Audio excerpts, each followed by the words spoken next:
शादी में, विवाह में गठबंधन का विधान क्यों होता है?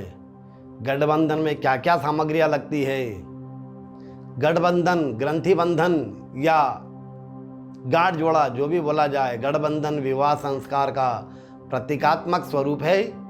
पाणी ग्रहण के बाद में, पाणी ग्रहण यानी पाणी यानी संस्कृत में पाणी और हिंदी में हाथ, ये जो हमारे हाथ होते हैं इसको पाणी कहते हैं। पाणी ग्रहण यानी हाथ का ग्रहण करना एक दूसरे का।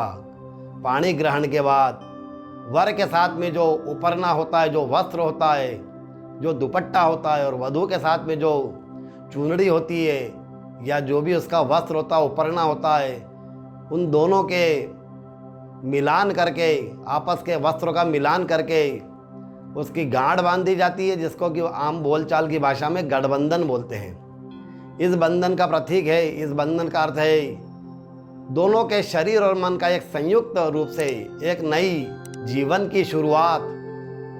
अब तक दोनों अलग अलग थे, लेकिन अब दोनों एक साथ पूरी तरह से बंधे हुए हैं। उनसे ये आशा की जाती है कि जिन लक्ष्य के साथ में आपस में बंधे हुए हैं उन्हें आजीवन निरंतर स्मरण में रखना है।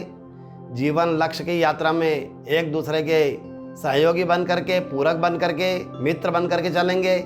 इसलिए गठबंधन को अटूट बंधन यानी कि अजर अमर जिसको कहा जाए वह माना गया है।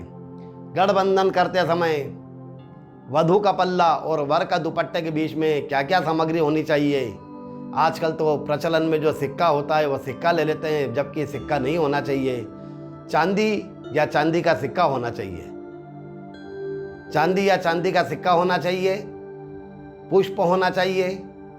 हल्दी, हल्दी में हल्दी की गांठ हो या हल्दी का पाउडर हो, कुछ भी चले।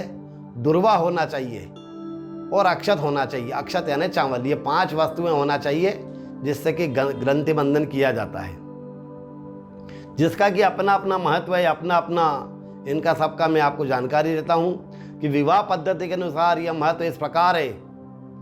जिस प्रकार से आपने चांदी का जो सिक्का रखा, प्रचलन में चांदी ही होना चाहिए। चांदी का जो सिक्का रखा है वह एक तरह से चलत भ्रमत धन है। एक प्रकार से वह धन किसी एक का पूर्ण अधिकार नहीं होगा, दोनों का उसमें समभाव होगा। स्त्री के हाथ में भी धन रहे, पुरुष के हाथ में भी धन रहे और समान अधिकार रहेगा। दूसरा होता है पुष्प। पुष्प का प्रतीक है प्रसन्नता और शुभकामना। तो हम आपके जीवन में प्रसन्नता रहे और शुभकामनाओं के द्वारा, मंगल कामनाओं के द्वारा आपका मंगल होता रहे। सदैव सर्वदा हंसते खिलखिलाते रहे, एक दूसरे को देख करके प्रसन्न होवे, एक दूसरे की प्रशंसा करे, एक दूसरे का अपमान ना करे, एक दूसरे के दुख में सहयोगी रहे। दुर्वा, दुर्वा के बारे में कभी भी प्रेम भावना न मुरझावे। दुर्वा एक प्रतीक है। उल्लेखनीय है दुर्वा का कि दुर्वा जीवन तत्व कभी नष्ट नहीं होता है। दुर्वा का जीवन कभी नष्ट नहीं होता है। सूखी दिखने पर बिल्कुल सफ़ेद हो जाती है, सूख जाती है। अगर आप उसको पानी में डाल दोगे तो वह फिर से हरी हो जाएगी। तो दुर्वा भी अजर अमर रहे।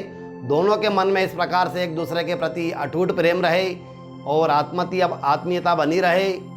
चंद्र चकोर की भांति एक दूसरे पर निछावर होते रहे, एक दूसरे के प्रति समर्पित रहे, एक दूसरे के प्रति सर्वदा कभी भी एक दूसरे का साथ ना छोड़े। और अक्षत जो होता है, चावल जो होता है, वह अन्नपूर्णा का प्रतीक होता है। जो अन्न कमाए उसे अकेले नहीं बल्कि मिल बांट करके, मिलजुल करके उसका उपभोग करेंगे। परिवार के प्रति, समाज के प्रति सेवा एवं उत्तरदायित्व का लक्ष्य भी ध्यान में रखे।